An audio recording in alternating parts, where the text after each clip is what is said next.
सौवर्ण सौवदंसी अणिमोहावीराय परमेष्ठी वंदे स्तुति जगवंदारहंता भवजीवे नाणं दंसन सम्मं चारित्रं सोहि कारणं ते सिं मोक्षाराहण हेयं चारित्रं बाहुडं वोच्छे वीतराग सर्वज्ञ जिन वंदु मन वचकाय चारित धर्म बखानियो साचो मोक्ष उपाय कुंद कुंद मुनिराज कृत चारित पाहुड़ ग्रंथ प्राकृत गाथा बंध की करूं वचन का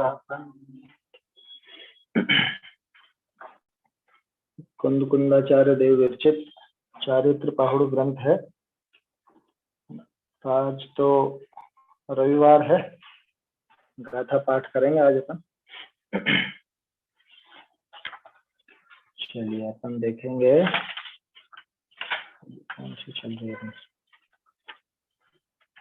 16वीं गाथा से देखते हैं, 70 पेज पर। पौवज्य संग चाये पयट सुतवे सुसंजमे भावे होय सुविशुद्ध झाणम मोहे वीरायत्ते तज सब संग तज ग्रह प्रव्रज्यारम सुतप संयम भाव निर्मोह हो तू वीतरागी दीन हो शुद्ध ध्यान में मिच्छादंसन मग्गे मलिने अन्नान मोह दोषे वज्जन्ति मूढ़ जीवा छत्ता बुद्धि उदयन मोह मोहित मलिन मिथ्या मार्ग में ये भूल जी अज्ञान और मिथ्यात्व कारण बंधनों को प्राप्त हो सम्मदंसन पස්සदी जान दिनाणेन दव पज्जाया सम्मेणय सद्दहदिय परिहरति चरित जे दोषे सज्ञान दर्शन जान देख द्रव्य अर परिराय सम्यक करे श्रद्धान अर्जिय तजे चरणज दोष को एतन्नि विभावा अवंति जीवस्त मोह रहियस्त अणीय गुण माराहंतो अचिरेण यकम परिहरई सज्ञान दर्शन चरण होते हैं अमोही जीव को हर स्वयं की आराधना से हरे बंधन शीघ्र वे संखिज्य गुणं च संसारि मेरुमत्ताणं सम्मत्तमनुचरन्ता करेन्ति दुःखक्षयं धीरा सम्यक के अनुचरण से दुख क्षय करें सब धीर अरे करें वे जिय संख्य और असंख्य गुणमय नेचरा दुविहम संजम चरणम सायारम तह हवेणिरायारम सायारम सद्गंथे परिगहारहि खलु निरायारम सागार अनगार से यह दुविध है संयम चरण सागार हो सग्रंथ अर निर्ग्रंथ हो अनगार सब दंसन वैसा माय हो सहस्रचित्तराय भक्तेय बंभारंभ परिग्रह अनुमण उत्तिष्ठ देश विरदोय देशव्रत सामायिक प्रोषद सचित निशिभुज त्याग में ब्रह्मचर्यारंभ ग्रंथ अनुमति पंचेवणुवयायिं गुणव्ययं हवन्ति तहतिन्ने सिक्खा वै चत्तार्य संयम चरणं च सायारम् पांच अणुव्रत तीन गुण व्रत चार शिक्षा व्रत कह यह गृहस्थ का संयम चरण इस भांति सब जिन वर कह थूले तस काय वहे थूले मोशे अदत्त थूले परिहारो पर महिला परिग्रहारंभ परिमाणम त्रसकाय वध मृषा चोरी तजे जो स्थूल पर नारी का हो त्याग परिमाण परिग्रह का करे दिशिमान पढ़मम अनर्थ दंडस् वज्जनम विधियम भोगोपभोग परिमायमेव गुणव्ययातिन्नि दिशि विदिशि का परिमाण दिग्व्रत हर अनर्थक दंड परिमाण भोग उपभोग का ये तीन गुण व्रत जिनका सामाय्यं च पढ़मं विधियं च तहेव कोसहं हणियं तय्यं च अतिः पूज्यं च उत्थसल्लेहना अन्ते सामायिका प्रोषध तथा व्रत अतिथि संविभाग सल्लेखना ये चार शिक्षा व्रत कहे जिन देव एवं सावय धम्मं संयम चरणम उदेशियं सयलम शुद्धम संयम चरणम जय धम्मं निक्कलम बोच्छे इस तरह संयम चरण श्रावक का कहा जो सकल अनगार का अब कहूँ संयम चरण जो की निकल पंचेन्द्रिय संवरणम पंचवया पंचविंश क्रियासु पंच समिदितय गुत्ति संयम चरणम निरायारम संवरण पंचेन्द्रियों का पंचव्रत 25 क्रिया त्रैगुक्ति समिति पंच संयम चरण है अनगार का अमनुन्नेय मनुन्ने सजीव दव्वे अजीव दव्वेय न करे धीराय दोषे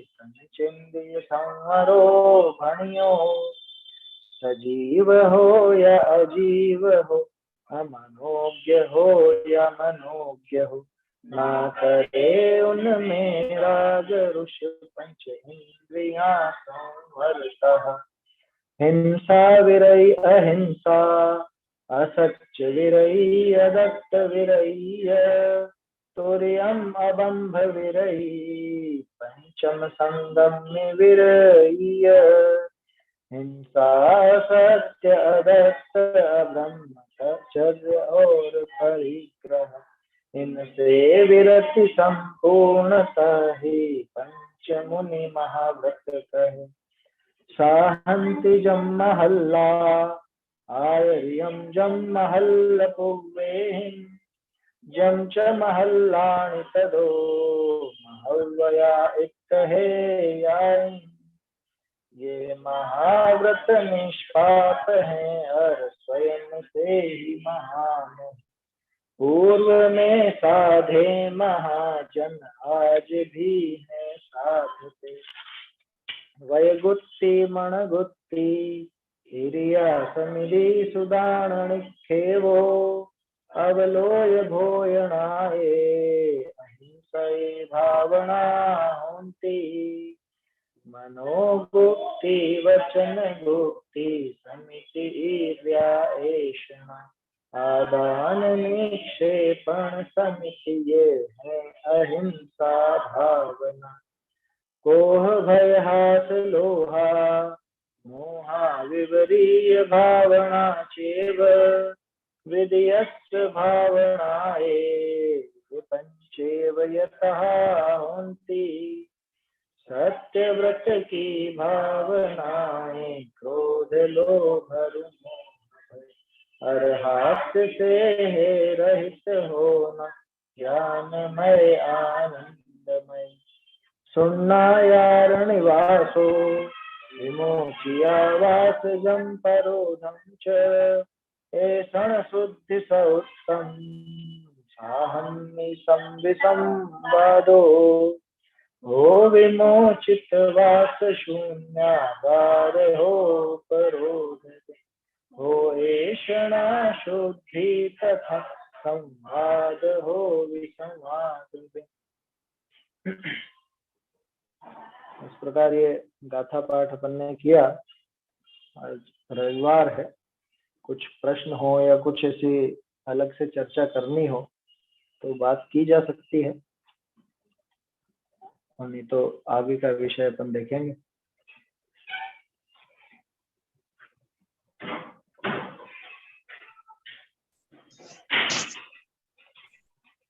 भैया जी जय जिनेन्द्र। हाँ जय जिनेन्द्र। मुझे ये पूछना था कि जैसे तीर्थ क्षेत्रों पे त्योहारों में चले जाते हैं, जैसे होली हो गया, भाई दूज हो गया, और फिर तीर्थ क्षेत्रों पे होली खेलते हैं या भाई दूज, जैसे जैसे अपने इधर इन चीजों की कोई मान्यता नहीं है, तो ऐसे आयोजन वहां जाकर करते हैं, तो उसमें कितना दोष लगता है? वैसे तो मिथ्यात्व तो का पोषण तो होता ही है, और तीर्थ की अवहेलना और इन सब चीजों का मतलब कितना क्या दोष लगता होगा सबको? पुण्य की प्राप्ति तो होती नहीं है, ये तो निश्चित ही है। बाकी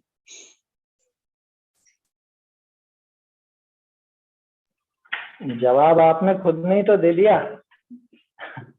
फिर भी आप भाई वहां पे एक्सप्लेन कीजिए, तो जो लोग सुनते हैं ना उन्हें ज्यादा अच्छे समझ में आ जाता है। जब कोई विद्वत बताते हैं तो लगती है बात। देखो इसमें क्या है कि होली, जैसा आपने होली के बारे में कहा, अब होली के प्रसंग पर, मतलब होली के दिन अपने तो कोई त्योहार है नहीं होली का, और होली जिस ढंग से मनाई जाती है, वो जो एक दूसरे को रंगते हैं और वो सब बिल्कुल फूहड़ता और अश्लीलता, सुशील वो का सब पोषण। होली के नाम पर होता है।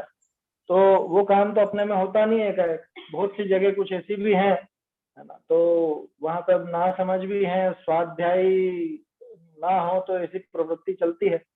और कई बार ऐसा होता है कि स्वाध्यायी होने के बावजूद भी इन चीजों से छूटता नहीं हो गया। राग रंग सबको पसंद आता है ना, उछल कूद नाच गान, और ये चीजें ऐसी हैं कि सबको अच्छा लगता है, तो स्वाध्यायी हो तो भी नहीं छोड़ता, जबकि उसमें मिथ्यात्व का भी दोष।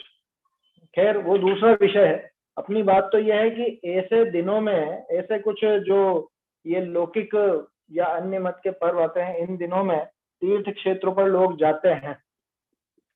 देखो उसमें भावना क्या है, एक तो ये हुड़दंग बहुत होता है, हल्ला गुल्ला बहुत ज्यादा होता है, अपन अपना धर्म आराधना बराबर नहीं कर पाए, तो इससे अच्छा एकांत में जाकर के किसी तीर्थ क्षेत्र पर जाकर के अपन उन दिनों में अपने धर्म आराधना कर लो।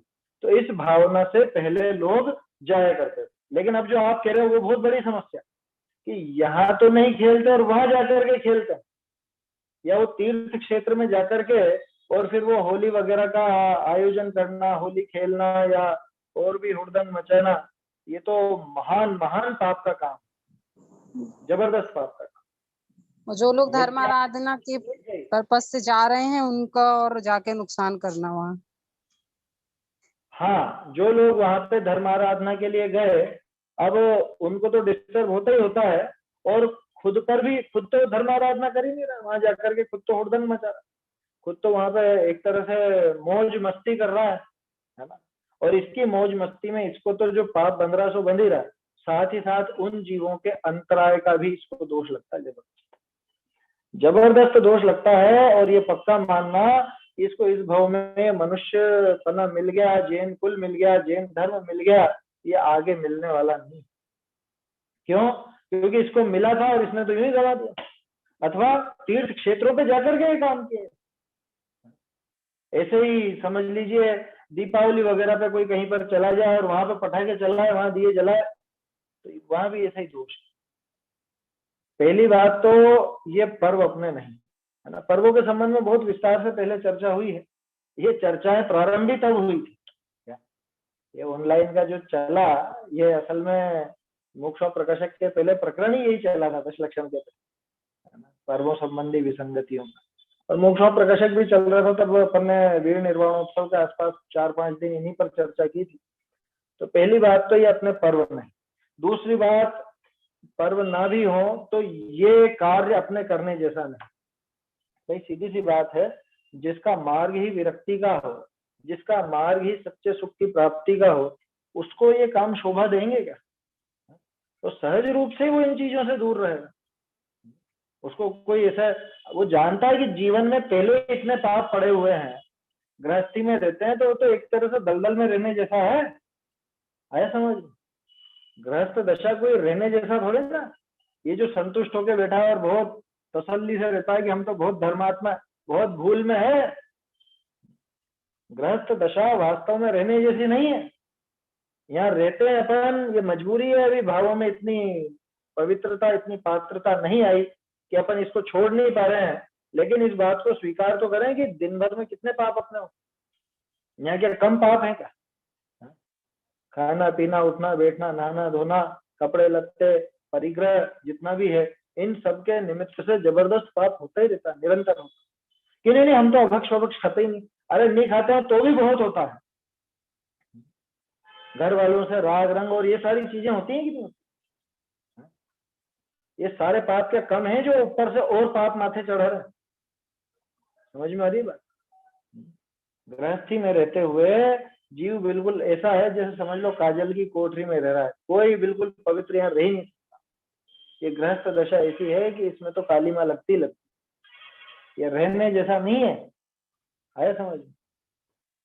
और वो तो देखो विडंबना कैसी है, इसी में बैठे हुए हैं और कह रहे हैं कि रहने जैसा नहीं। कोई कह सकता है कि ये तो बातों में विपरीतता नहीं, क्या करें, वो कमजोरी है और उस कमजोरी को अपन जानते भी हैं, उसको स्वीकार ही नहीं करें तो ये तो और दोष है। बता, सबसे पहले तो ये स्वीकार करना कि जीवन में पाप बहुत, हम दूध के धुले नहीं है ना, तरह तरह के पाप अपने जीवन में होते हैं और निरंतर हो ही रहे, लगातार हो रहे हैं, और गृहस्थ दशा नहीं छूटे तो ये पाप तो बने रहेंगे। इसलिए उन पापों का तो खेद बरतना चाहिए। अब सोचो, जिसको उन पापों का खेद बरतता है वो ऐसी फालतू की चीजों में लगेगा कभी? तो गुलाल मलना और एक दूसरे पर रंग डालना और वो सब अश्लीलता फुहड़ता, ये सारे कामों में लगेगा क्या? मालूम है कि पहले ही बहुत पाप है, दिन भर में ही हमारे पता नहीं कितने तरह के पाप तो हम करते हैं, जिनमें से बहुत से तो हमको पता चलते हैं और बहुत से तो पता ही नहीं चलते, अनजाने में वो सारे काम। तो इसलिए ये जितना बचो उतना अच्छा है। बच्चों क्या, ये तो काम करने लायक ही नहीं। बचने वाली बात तो इसकी कह रहा हूं मैं, गृहस्थ दशा में जितने पापों से बच सको उतना अच्छा। और ये काम तो बिल्कुल करने जैसे नहीं है, होली दिवाली और ये दूसरी चीजें, ये पर्व अपने नहीं। और इन पर अगर बाहर आप बचने के लिए जाना चाहते हो तब तो ठीक है, कोई दिक्कत नहीं है। भाई शांत प्रिय है तो शांत स्थान पर जाना चाहते हैं, लेकिन वहां जाकर के हुड़दंग थोड़े ना कर। वहां गए किस लिए थे? वो जो आपने तीर्थों की बात उठाई कि तीर्थों पर जाकर के ऐसा हुड़दंग मचाते हैं, तो तीर्थों पर जाना किस लिए होता है? तीर्थों पर तो अपने खुद को खोजने के लिए, उस मतलब उन भावों को पवित्र करने के लिए, ये करने के लिए जाना चाहता। कोई घूमने के उद्देश्य से भी जाए तो भी खोट है। अरे बहुत दिन से क्या घर में बैठे बैठे मन नहीं लग रहा था, अब और कहीं तो अपन जाते नहीं है, तो एक काम करो तीर्थ क्षेत्र पे चलो, ये तुम्हारा सिर्फ घूमने का प्रयोजन और कोई प्रयोजन नहीं। समझ में आई बात? कि नहीं तो क्या वहां नहीं जाएगा? अरे नहीं जाने की बात ही नहीं, बात तो ये कि किस प्रयोजन को लेकर के जाते। वहां घूमने फिरने का उद्देश्य लेकर के गया, या वहां कुछ हुड़दंग मचाने का उद्देश्य लेकर के गया है कि अरे घूमेंगे फिरेंगे मौज मस्ती करेंगे, ऐसा उद्देश्य लेकर के गया तो वो महापाप कर रहा है। तीर्थ आज जो अपन देखते हैं, तीर्थों पर इतनी अपवित्रता हो गई है, उसका कारण क्या है? उसका कारण कोई दूसरे लोग, किसको दोष देना चाहते हैं? ये खुद अपवित्र मन से वहां जाता है, इसके मन में जरा भी पवित्रता नहीं, ये खुद वहां पे हंगामा करता है और दोष लगाता है दूसरों का, अरे इन्होंने कब्जा कर लिया, इन्होंने ऐसा कर लिया। ढील किसने दी? ढील किसने? गलती किसकी? प्रमादी तो खुद बना रहा। अभक्ष्य खुद का छूटता नहीं है, वहां पे भी इसका खाना पीना छूटता नहीं है, तो ये सब चीजें तो आनी आनी। आया समझ में? गलती तो खुद की है ना। इस वजह से तीर्थों की पवित्रता को बनाए रखना चाहिए। और ये जो बहाना करके और वहां जाते हैं और वहां पर हंगामा करते हैं, वहां तो बहुत बहुत दोष। आपका प्रश्न था कि उसमें कितना पाप लगता है, कितने की गिनती तो है नहीं, लेकिन यूं समझ लो ग्रहित मिथ्यात्व के पाप के अलावा जबरदस्त चारित्र मोह का दोष वहां है। और साथ ही साथ जितने भी पाप प्रकृतियां वो सब बंधी। क्यों? क्योंकि आपने मतलब जो जीव ऐसा कर रहा है उसने ये इन तीर्थों की पवित्रता को नष्ट किया। और तीर्थ भी धर्म के साधन है। आए समझ में? तीर्थ भी अपनी भाव विशुद्धि के लिए निमित्त बनते हैं, अपनी भावों की विशुद्धि। और जो उनको अपवित्र करना चाहे, उनकी गरिमा का ध्यान नहीं रखे, तो वो तो साक्षात देवशास गुरु का अपमान। क्योंकि तीर्थ और क्या होता है? देवशास गुरु से संबंधित ही तो है जगह, और क्या है कि कहीं से कोई तीर्थंकर पैदा हुए, कहीं पर वो तीर्थंकर मोक्ष गए, कहीं पर किन्हीं ने तपस्या की, तो वो सब तीर्थ हो गए। वहां जाकर के अपन उनको याद करते। अच्छा देखो, मैं तो मतलब इसमें पहले अपने मित्रों से भी कहा करता था।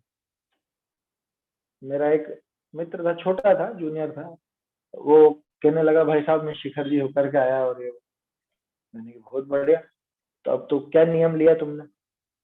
उसने कहा नियम? मैंने कहा शिखर जी होकर के आए तो कुछ खुशी तो हुई होगी, है? कुछ चित्त प्रसन्न हुआ होगा ना? तो प्रसन्नता में कुछ ना कुछ तो छोड़ा होगा कि नहीं छोड़ा होगा? कि नहीं, नियम तो कुछ भी नहीं लिया। मैंने कहा तो लो कि हाँ हाँ लूंगा। उसको थोड़ी समझ में आई।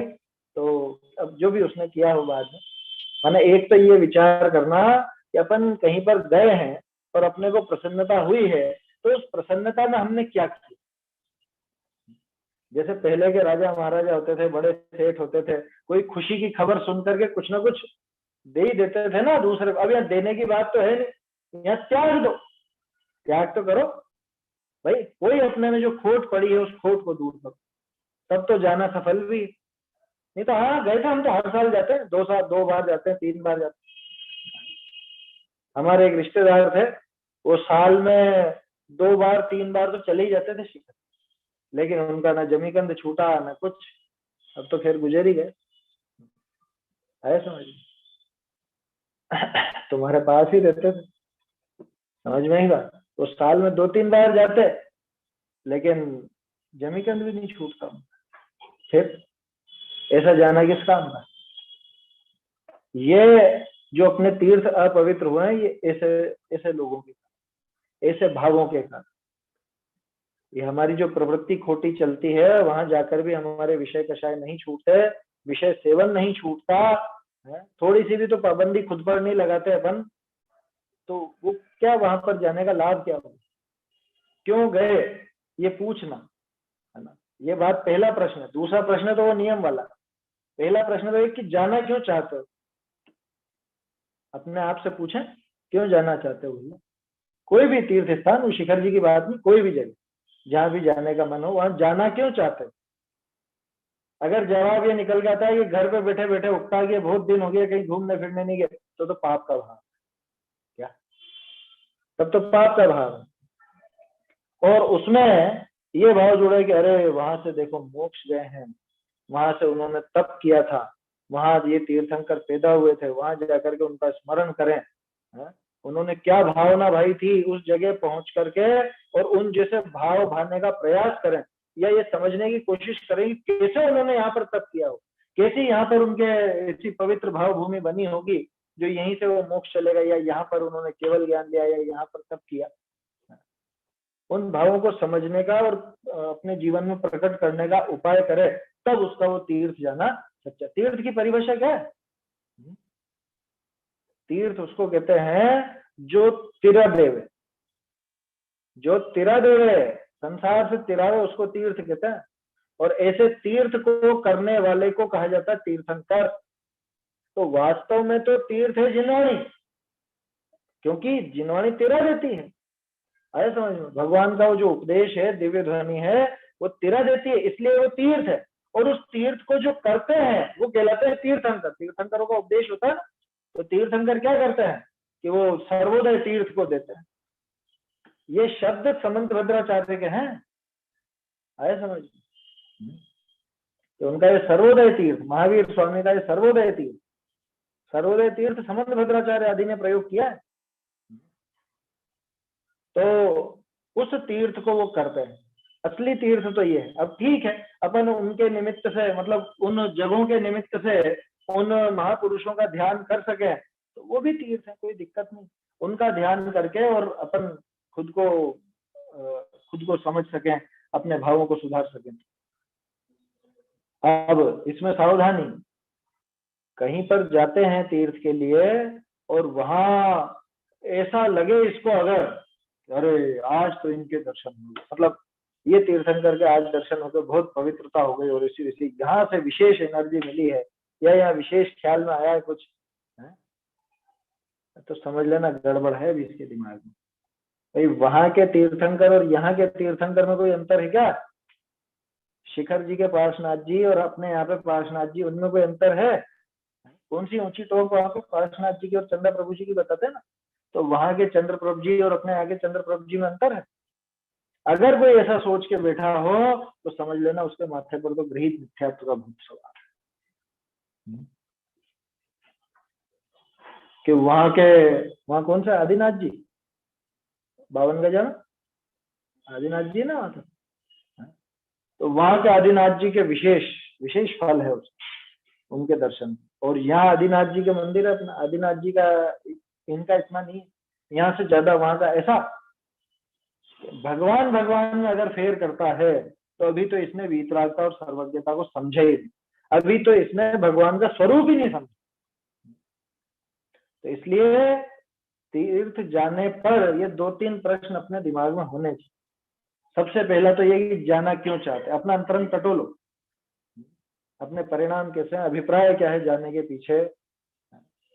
दूसरा, जाने पर प्रसन्नता हो तो फिर जीवन में परिवर्तन कुछ आया कि नहीं आया, क्योंकि हर यात्रा के बाद मनोभाव बदलते हैं। कहीं पे भी लौकिक यात्राओं के बाद, लौकिक यात्राओं में भी नए नए अनुभव होते हैं ना, तो कुछ नई चीज होती है अपने जीवन में, कुछ बदलाव होता है। तो जब अपन यहाँ तो मोक्ष मार्ग की तीर्थ यात्रा करके आए हैं तो वहां तो कुछ ना कुछ अच्छा परिवर्तन होना ही चाहिए, आया समझ। और वहां क्यों जा रहे हैं, देखो एक प्रयोजन और बताता हूँ। तीर्थों पर जाने का एक सबसे बड़ा प्रयोजन कि यहाँ रहते हुए भी तो अपन मंदिर के दर्शन कर सकते हैं, यहाँ रहते हुए भी तो सारे काम कर सकते हैं ना अपन। फिर वहां जाकर के ऐसा विशेष क्या हो जाएगा, वहां जाके विशेष ये हो जाएगा कि यहाँ हम रह करके और ये सब काम अगर करते हैं तो इनमें तो बीच में अपने घरेलू व्यवधान बहुत, व्यापार धंधा, मिलने वाले रिश्तेदार और पता नहीं क्या क्या। घर में रहते हैं तो घर के काम दिखेंगे, है ना, व्यापार दिखेगा और चीजें दिखेंगी।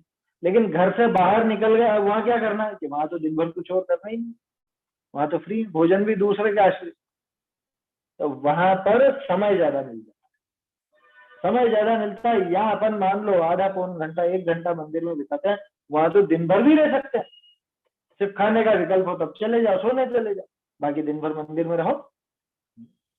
सोनागिर जी है ना, सोनागिर जी में कितनी सारी धर्मशाला है और वहां पे बहुत है रहने के स्थान, सभी जगह हो गया आजकल तो, सब जगह है। और वहां तो जहां देखो जिस गली में घुस जाओ वही मंदिर, सब जगह मंदिर ही मंदिर। तो दिन भर मंदिर में रहो, दिन भर स्वाध्याय करो, भगवान के दर्शन करो, पूजा कर लो, चिंतन कर लो, जाप कर लो, वो माला फेर लो। ये सब काम वहां जाकर के हो सकता है। क्यों? क्योंकि वहां कोई काम नहीं है माथे पर। और घर में रह करके भी तो हो सकता है, कि हो तो सकता है लेकिन ये कर नहीं पाता। क्यों? क्योंकि यहाँ 50 विकल्प दिखते हैं।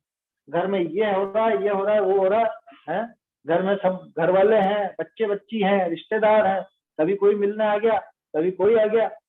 अरे यहाँ पे पर्वों के दिनों में यहाँ रहते हैं तो ही तो कितने सारे विकल्प खड़े होते, व्यापार धंधे के या किसी से मिलने जुलने के या और कोई भी विचार आ जाए। तो तीर्थ का जो प्रयोजन है ना वास्तव में, वो वही प्रयोजन है जो उपवास का प्रयोजन।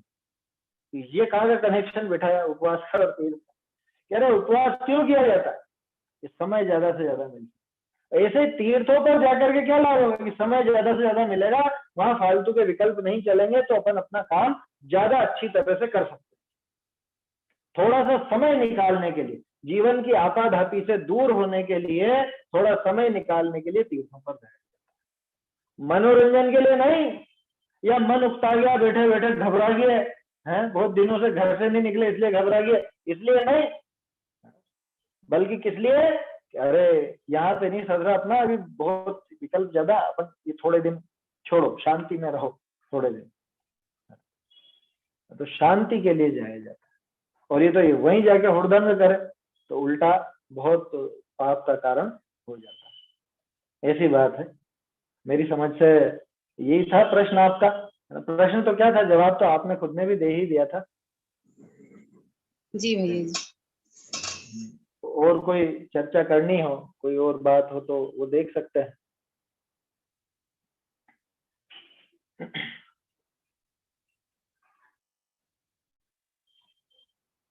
चलिए, ये तो आगे बढ़ते हैं, अपन अपने विषय को आगे बढ़ाते हैं।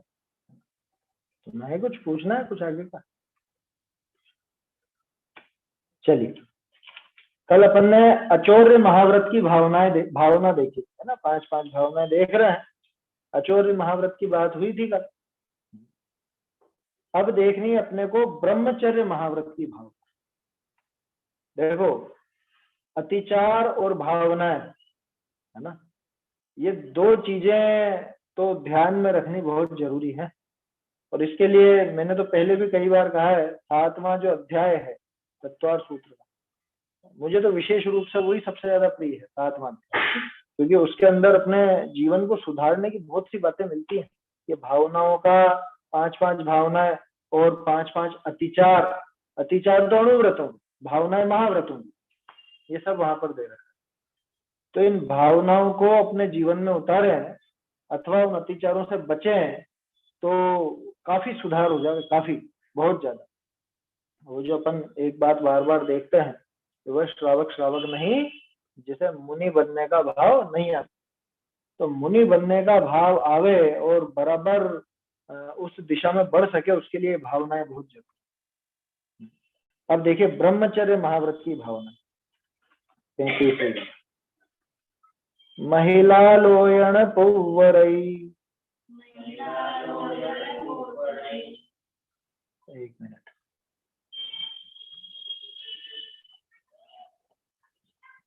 हाँ, महिला लोयण तोवरई, इसरण संसत वसहि विकहाहि,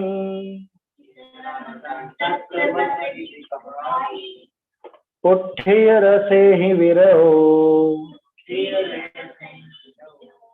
भावण पंचावितुरीयम्मि,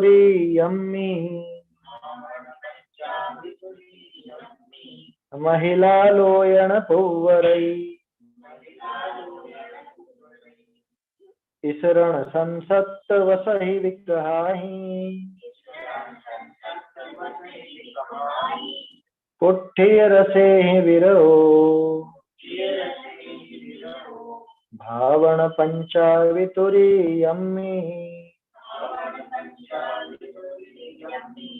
त्याग हो आहार पौष्टिक आवास, महिला वासमय, भोग स्मरण महिलावलोकन, त्याग हो विकथा कथन।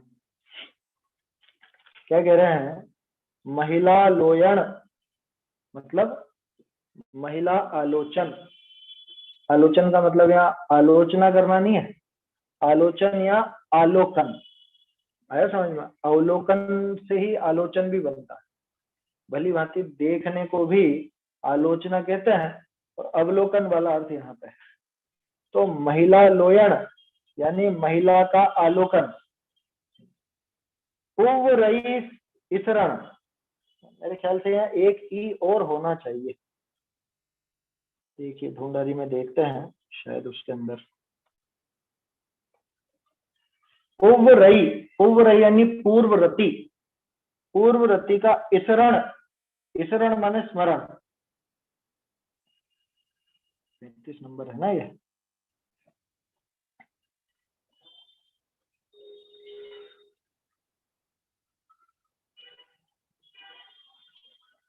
महिला लोयण पौवरय। अच्छा, इसमें ई नहीं है, इसमें तो यह है। पौवरय शरण संसप्त वसहि विकहाहि।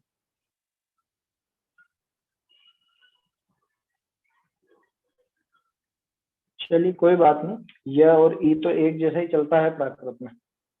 तो महिला लोयण यानी महिला का अवलोकन, देखना। इसको तत्व सूत्र में कहा तन मनोहरांग निरीक्षण, माने महिलाओं को देखना, है ना, उनके चेहरे वगैरह को या अंग प्रत्यंग आदि को देखना। पूर्व रति स्मरण, पूर्व में भोगे हुए भोगों का स्मरण करना, ठीक है ना। और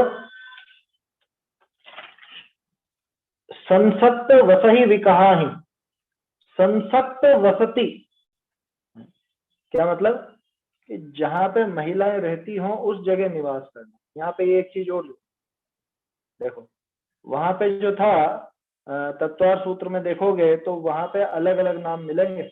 वहां पे नाम मिलेगा तन मनोहरांग निरीक्षण, पूर्वरति स्मरण, प्रश्रेष्ठ रस, स्व शरीर संस्कार, और एक और भी कथा से संबंधित आता है। तो देखो, स्मरण संसक्त वसति विकथा भी, आ गया विकथा यहाँ, है ना। विकथा भी, उनसे संबंधित विकथा का कथन करना।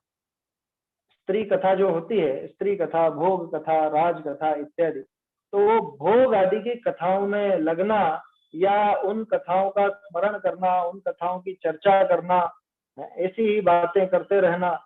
पुट्ठी रसे ही विरहो, पुट्ठी मतलब पुष्ट, जो पौष्टिक रस है, पौष्टिक रस मतलब भोजन में, भोजन में बहुत गरिष्ठ भोजन।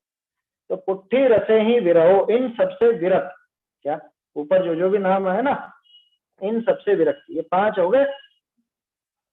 महिला लोयण, फिर पूर्व रही शरण, फिर संसप्त वसही विकहाहि, और पुट्ठी रसे ही विरहो, ये 5। भावण पंचावि तुरियम्मी, ये पंचावि भावण, ये 5 भावनाएं हैं तुरियम्मी। तुरियम्मी मतलब, तुरी शब्द पहले भी आया था, तुरी माने चौथा, है ना, चौथे को तुरी बोलते हैं। तो तुरियम्मी यानी चौथे में, चौथा कौन सा है, चौथा है ब्रह्मचर्य महाव्रत। तो ब्रह्मचर्य महाव्रत की ये 5 भावनाएं हैं, समझ में आई बात। तो महिलाओं को देखना, उनसे संबंधित कथाएं करना, विकथाएं करना, या जहां महिलाएं रहती हैं वहां रहना, महिलाओं के आसपास रहना, पूर्व में भोगे हुए भोगों का स्मरण करना, या वृश्रेष्ठ रस का सेवन करना। वृश्रेष्ठ किसको बोलते हैं, जिससे बहुत ज्यादा, मतलब समझ लो गरिष्ठ हो, बहुत भोजन हो, बहुत तला गला हो, घी हो, और जो बलशाली बनाता हो, ऐसा बलदायक भोजन। तो इन सब रसों से विरक्ति भी, ये ब्रह्मचर्य महाव्रत की भावना है। देखिए,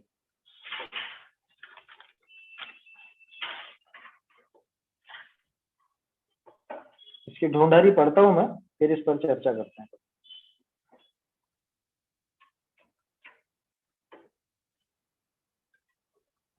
आगे ब्रह्मचर्य महाव्रत की भावना कहे हैं। अर्थ, स्त्रीनी का आलोकन कहिए राग सहित देखना, पूर्व भोग किए का स्मरण करना, स्त्रीनी करी संसक्त वसतिका में वसना, स्त्रीनी की कथा करना, पुष्टकारी रस का सेवन करना।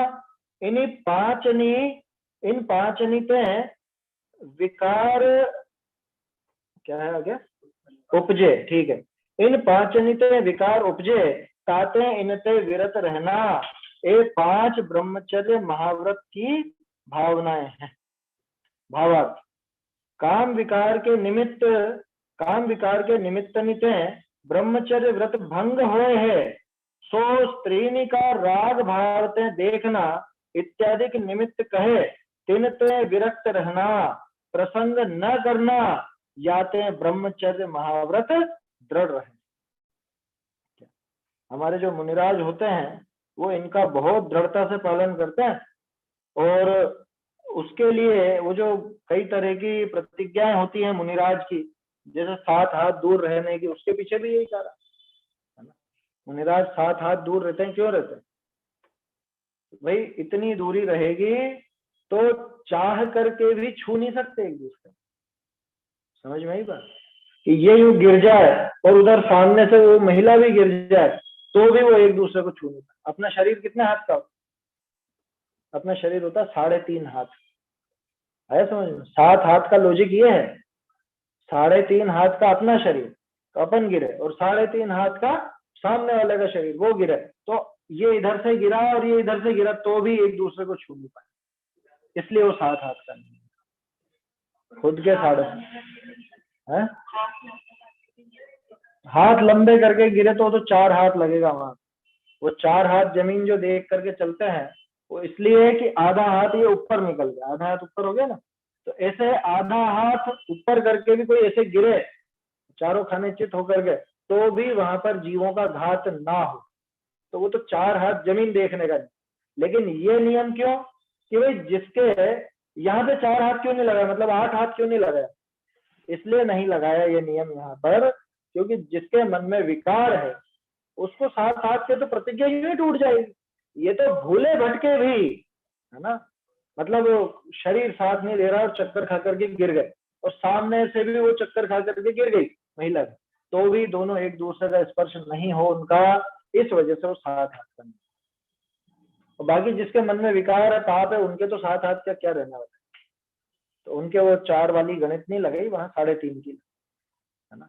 ये अजाने में भी अनजाने में भी अगर ये इनका गिरना हो जाए चक्कर वगैरह खा करके, तो भी कोई ऐसी समस्या नहीं खड़ी हो, ऐसी बात है।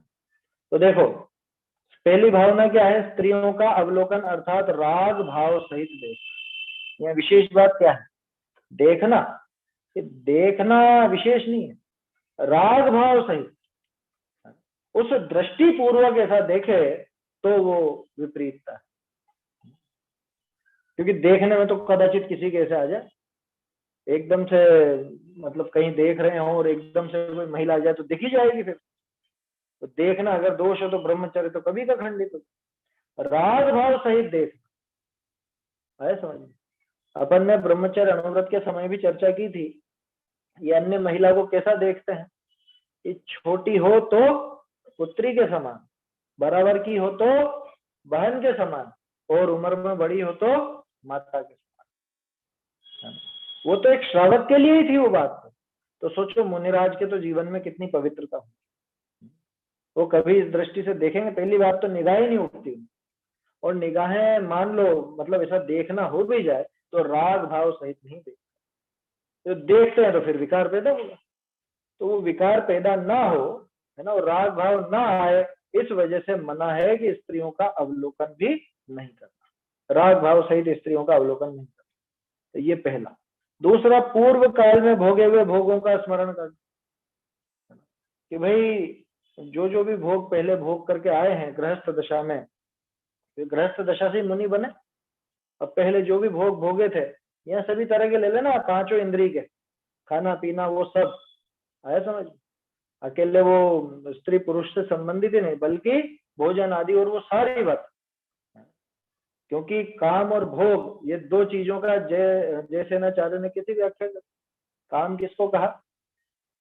स्पर्शन और रसना इंद्रिय के विषय को कहा काम, और घ्राण चक्षु और कर्ण इन 3 इंद्रिय के विषयों को कहा भोग। समझ में ही बात? काम और भोग की परिभाषा ऐसी। तो पहले जो भी भोग भोगे, जो भी काम भोग भोगे, ये आया ना यहाँ पे, भोगे हुए भोगों को, तो भोग तो 5 इंद्रियों का होता, मन का भी होता, तो उन सब भोगों का स्मरण करना ये दोष है, और स्मरण नहीं करना ये भावना है ब्रह्मचर्य महाव्रत की। अगर पिछले भोगे हुए भोग जो याद आ जाए तो फिर वो मन ललचा, अरे कितना बढ़िया वहां पे आराम था, और अपन इतने सब विषय भोगों को भोगते थे, और ये सब सुविधाएं थी, और ऐसा था वैसा था। अब ठीक है अपन मुनि बन गए, तो जंगल में है, बोलो थोड़ी सी वो कमजोरी आएगी कि नहीं आएगी? तो ब्रह्मचर्य वहां खंडित होगा। तो ब्रह्मचर्य की सुरक्षा के लिए, उसको दृढ़ बनाने के लिए ये भावना जरूरी, ठीक है, पूर्व काल में भोगे हुए भोगों का स्मरण नहीं करना, ये भावना। स्त्रियों से संसक्त वसतिका में रहना, वस्तिका तो समझते हो ना, वस्तिका माने नसिया, कोई ऐसा स्थान जो श्रावक लोग कई बार बना देते हैं, मुनिराज आकर के ठहर जाए, कमरे नहीं होते। नसिया की विधि यही थी, अपने यहाँ भी नहीं थे बिल्कुल, है ना, कमरे वगैरह नहीं होते हैं, खुली दीवारियां होती हैं। बस ये है कि चार दीवारी है तो मतलब बाउंड्री है, तो कोई एकाएक जानवर वगैरह की या किन चोर लुटेरों की उनकी बाधा नहीं होती। बस खेत चोर लुटेरे मुनिराज के पास से लेके भी क्या जाएंगे, है ना। हाँ, लेकिन आके उपद्रव कर सकते हैं, मारपीट कर सकते हैं, कुछ वध बंधन वगैरह कुछ भी ऐसा कर सकते हैं। तो स्त्रियों से संसक्त वस्तिका में रहना, रहना तो दोष है और नहीं रहना वो उसकी भावना है ना। स्त्रियों से संसक्त माने जिसमें स्त्रियां मौजूद हों, जहां पे महिलाएं हों, ऐसे स्थान पर ठहरते ही नहीं, ऐसे स्थान पे रहना ही नहीं। अरे ये तो मुनिराज की बात है। देखो गुरुदेव के जीवन का एक प्रसंग इतना जबरदस्त है, जब तो वो दिगंबर भी नहीं हुए थे, जब श्वेतांबर थे, उनसे उनके गुरु ने कहा कि आपका शास्त्र का अभ्यास बहुत अच्छा है और ये कुछ बाइयां आई हैं, बाइयां मतलब महिला है ना, बहनें, कि ये कुछ बहनें यहाँ पे आई हैं, ये पढ़ना चाहती हैं, तो आप इनको पढ़ा दो। तो उन्होंने क्या कहा कि गुरुजी आज तो आपने ऐसी बात कही, आज के बाद कभी मुझसे महिलाओं को पढ़ाने की कहना। क्या तो पढ़ाने की बात थी ना, उसमें तो कोई ऐसी बात नहीं थी, लेकिन ब्रह्मचर्य की गरिमा इतनी जबरदस्त थी उनके हृदय, कानजी स्वामी के हृदय में। क्या उन्होंने साफ मना कर दिया और ये भी कह दिया कि आज के बाद कभी पढ़ाना मतलब ऐसा कहना। और उनका पूरा जीवन उठा के देख लो, कभी भी उनके कमरे में कोई महिला अकेली जा नहीं सकती, कभी नहीं जा सकती।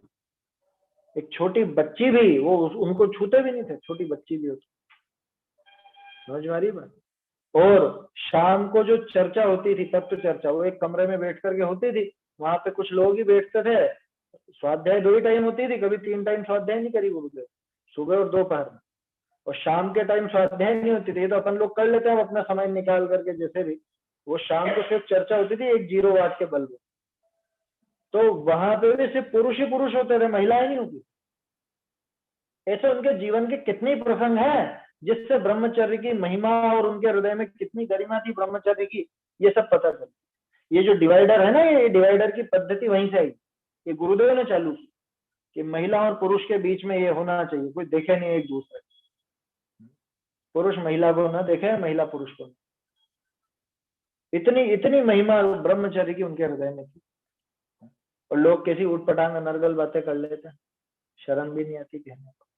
क्या स्त्रियों से संसक्त वसतिका में रहना ये ब्रह्मचर्य में दोष पैदा करता। इसलिए मुनिराज को ब्रह्मचर्य के अखंडित पने के लिए भावना आती है कि ऐसी जगह पे हमको रहना ही नहीं, स्त्रियों से बात भी नहीं करना, जिस जगह स्त्रियां मौजूद हों उस जगह जाना ही नहीं। अगला, स्त्रियों की कथा कहना, स्त्रियों की कथा करना। 4 प्रकार की विकथा है ना, 4 प्रकार की विकथा के नाम याद है? राज कथा, स्त्री कथा, भोजन कथा, चोर कथा। भोजन कथा भोग कथा एक ही बात, उसमें स्त्री कथा भी आता है। तो बहुत से इस तरह के वो साहित्य रहते हैं ना। साहित्य तो साहित्य क्या है, वो तो बिल्कुल कुछ भी ऐसे अश्लील साहित्य जो ये बस स्टैंड वगैरह और इन पे फालतू के उपन्यास और ये सब चीजें रहती हैं, और इनमें कुछ भी उटपटांग ऐसी कहानियां हो या कुछ इस तरह की बातें हो, चुटकुलेबाजी हो, तो वो स्त्रियों की कथा करना, ये सब स्त्रियों की कथा। समझ में आई बात? स्त्रियों से संबंधित कथा करना, उससे भी ये ब्रह्मचर्य खंडित होता है। तो उनसे संबंधित बात भी नहीं करते। पौष्टिक रसों का सेवन करना, पौष्टिक रसों के सेवन में क्या हो गया, तो खाने की चीज कि नहीं, जब पेट भरता है और जरूरत से ज्यादा भरता है, शरीर का पोषण होता है, तो प्रमाद ज्यादा, प्रमाद ज्यादा आता है तो भाव बिगड़ता, वहां ब्रह्मचर्य खंडित होने की संभावना बनती है। इसलिए ऐसा काम ही नहीं करना है कि जिससे ब्रह्मचर्य खंडित हो। अरे जो पढ़ने वाले विद्यार्थी होता है, विद्यार्थी के 5 लक्षणों में अल्पाहारी लक्षण भी है, समझ में, है ना। श्वान निद्रा ग्रह त्यागी बको ध्यान और वो सब है ना, तो उसमें एक अल्पाहारी भी। अल्पाहारी क्यों? देखो विद्यार्थियों के जीवन को एकदम ब्रह्मचारी का जीवन कहा जाता है अन्य मत में तो, है ना। और अपन यूं भी देखें तो जब तक विद्या अध्ययन कर रहा है तब तक ब्रह्मचर्य से रहे, अपने नियम कायदे से रहे, है ना, अच्छे से अपनी पढ़ाई पर ध्यान दे, जो भी सीखना है वो सीखे। तो अगर वो ज्यादा खाएगा तो प्रमाद आएगा, और प्रमाद आएगा तो वो पढ़ नहीं सकेगा, अध्ययन बराबर नहीं कर सकेगा। इसके अलावा ब्रह्मचर्य में दोष भी लगता है। क्यों? क्योंकि पेट भरा होता है ना, तो फिर मतलब जरूरत तो पूरी हो ही गई। भाई मनुष्य की अपनी शारीरिक जरूरत क्या है कि पेट भर जाए, अब उसके बाद जरूरत से ज्यादा मिल गया तब फिर क्या होगा कि तब फिर इधर उधर के उलझे विकल्प चले। और पेट अगर भरा हुआ नहीं हो तो वो चित्त भी एकाग्र रहता है, मतलब जितना थोड़ा आवश्यकता के अनुसार तो हो, लेकिन अतिरिक्त ना हो। अतिरिक्त ना हो तो फिर उल जलूल विचार नहीं आते, है समझ, विपरीतताएं नहीं होती। तो उन सब बातों से बचने के लिए ये ब्रह्मचर्य के लिए भावना है। पौष्टिक रसों का सेवन नहीं करना, है ना, इन सब में नहीं लगा ना। इन पांचों से विकार उत्पन्न होता है, इसलिए इनसे विरक्त रहना। पूरी बात पलट दी ना। ये 5 चीजें तो ऐसी थी कि इन 5 से विकार पैदा होता है, इसलिए इनसे बिल्कुल विरक्त रहना। ये 5 ब्रह्मचर्य महाव्रत की भावना है। ये भावना है। देखो भावार्थ, काम विकार के निमित्तों से ब्रह्मचर्य व्रत भंग होता है, जिससे काम भोग इत्यादि के निमित्त जो भी हैं उनसे ब्रह्मचर्य व्रत खंडित होता है। आया समझ में? अकेले की स्त्री मात्र से नहीं, इन सब बातों से। माने 5 इंद्रिय के जो विषय भोग हैं, अरे नरम नरम गद्दे पर सोओगे तो ब्रह्मचर्य का पालन होगा? एसी में रहने से ब्रह्मचर्य का पालन हो सकेगा? नहीं हो सकेगा, ये ध्यान रखना। ब्रह्मचर्य का घातक है एसी या और जो भी है, ये तो अपन ने एक उदाहरण लिया। बहुत गरिष्ठ भोजन करना ये ब्रह्मचर्य का घातक, खूब सुगंधित और वो उनका इस्तेमाल करना ये ब्रह्मचर्य का घातक। आया समझ? तो ब्रह्मचर्य भंग होता है, ब्रह्मचर्य व्रत का नाश होता है काम विकार के निमित्तों से। इसलिए स्त्रियों को राग भाव से देखना इत्यादि निमित्त कहे, इनसे विरक्त रहना। भाई ये 5 बातें निमित्त थी काम विकार में, काम विकार पैदा होने में, है ना, वो भोग आदि के भाव होने में, ये 5 बातें निमित्त थी। इनसे विरक्त रहना, इनका प्रसंग नहीं करना, माने इनसे दूर रहना, इससे ब्रह्मचर्य महाव्रत दृढ़ रहता है। तो मुनिराज के लिए तो ये भावनाएं है ही सही उनके ब्रह्मचर्य के पोषण, लेकिन अपने को भी जितना ये बच सके बचना चाहिए। आया समझ? इन बातों से जो लिखा ना, स्त्रियों का अवलोकन, पूर्व काल में भोगे हुए भोगों का स्मरण। ये देखो पूर्व काल में भोगे हुए भोगों का स्मरण कैसे करता? आजकल तो बहुत ज्यादा होता। कैसे होता? वो जो फोटो खींचते हैं ना, उसमें क्या है, एल्बम बनाते, पहले एल्बम बनाते थे, अब तो धीरे धीरे चलन कम होता जा रहा, जैसे जैसे मोबाइल और कंप्यूटर में सब सुरक्षित होते जा रहे हैं फोटो। जब मर्जी पड़े खोल के बैठ जाए पुरानी एल्बम, और देखो देखो मैं कैसा लगता था और मैं कैसी लगती थी, और ये हम वहां पे गए थे, वहां का फोटो है, और वहां पर हमने ऐसी मस्ती की थी, और वहां पे हम ऐसे खेले कूदे थे, और वहां पे हमने ये किया और वो किया, और वहां तो बहुत स्वादिष्ट भोजन था, या वहां पे तो ऐसा था और वैसा। क्या ये सब पुरानी बातें याद करने के साधन ही तो है। तो ये पूर्व रतानुस्मरण, पूर्व रतानुस्मरण नाम दिया उमा स्वामी आचार्य। तो पूर्व काल में भोगे हुए भोगों का स्मरण करता है, ये व्यर्थ के फोटोबाजी करते, इसलिए इन चीजों से दूर रहना। आया समझ? ये बीमारी बहुत ज्यादा फैल चुकी है, सोशल मीडिया का जमाना है, जिसको देखो जो ही रोज के रोज ही 50-50 फोटो खुद के खींचेगा और खुद चढ़ाएगा, और फिर है तुमने देखे कि नहीं देखे मेरे को, ये पूछेगा दूसरों से और तुमने तो कुछ बोला ही नहीं, तुमने तो कुछ लाइक ही नहीं किया, तुमने तो कुछ ऐसा ही नहीं किया। खुद भी पागल बनता है और दूसरों को भी पागल बनता है। तो इन चीजों से दूर रहना चाहिए। लाभ क्या उससे बताओ भाई? जो चीज बीत चुकी, जो हो गया, अब उसको याद कर करके क्या फायदा हो? अच्छा हुआ हो, जो अच्छा लगता हो, ऐसा बीता हो, उसको भी याद करके क्या फायदा, और बुरा बीता हो उसको भी याद करके क्या फायदा। बीती ताही विसार दे, आगे की सुध ले। इस पद्धति पर चलना है। कोई कीचड़ में गिर पड़ा हो और फिर उसका फोटो खींच कर फिर अरे देखो देखो मैं उस दिन कीचड़ में गिरा था, है? उस दिन वो गंदगी के नाले में, उस गड्ढे में गिर गया था, ऐसा कोई याद करेगा। तो ये याद करना, फोटो देख देख करके पुरानी बातें याद करना, तो ऐसा ही है ना। कह रहे देखो हमने भी, हमारे तो ऐसा हुआ था वैसा हुआ था, ये हमारी शादी की एल्बम, ये हमारे वहां घूमने की एल्बम, ये हमारे बच्चे बच्चों की एल्बम, क्या है ये।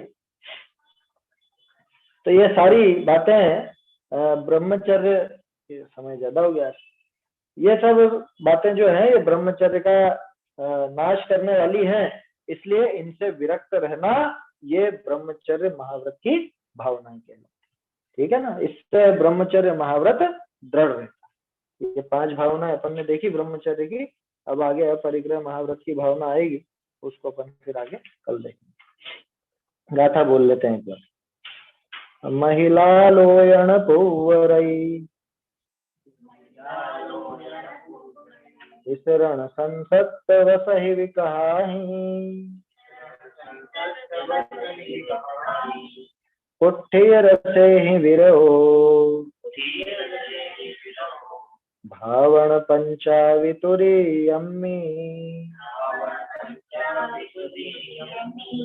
त्याग हो आहार पौष्टिक आवास महिला वास में भोग स्मरण महिलावलोकन त्याग हो विकथा कथन चैतन्य का स्मरण प्रतिक्षण ही करो रे भव के अनंत दुख को क्षण में हरो रे अक्षय अनंत निज सौख्य निधान पाओ गाओ अरे नित इसी के गीत गाओ।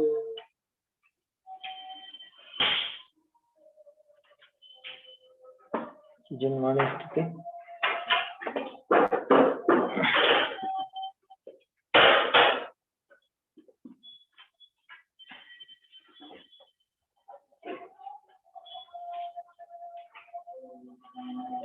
सुन जिन वैन श्रवण सुख पायो सुन जिन वैन श्रवण सुख पायो न स्यो तत्व दूर अभिनिवेश तन न स्यो तत्व दूर अभिनिवेश तन त्याग उजास कहायो चिर विसर्यो लयो आत्म है सुन जिन वैन श्रवण सुख पायो दयो अनादि असंजम भवते दयो अनादि असंजम भवते लहि व्रत सुधा सिरायो धीर धरी मन जीतन में सुन जिन वैन श्रवण सुख पायो सुन जिन वैन श्रवण सुख पायो भय विभाव अभाव सकल अब भय विभाव अभाव सकल अब सकल रूप चितलायो दास लयो अब अविचल जय सुन जिन वैन श्रवण सुख पायो सुन जिन वैन श्रवण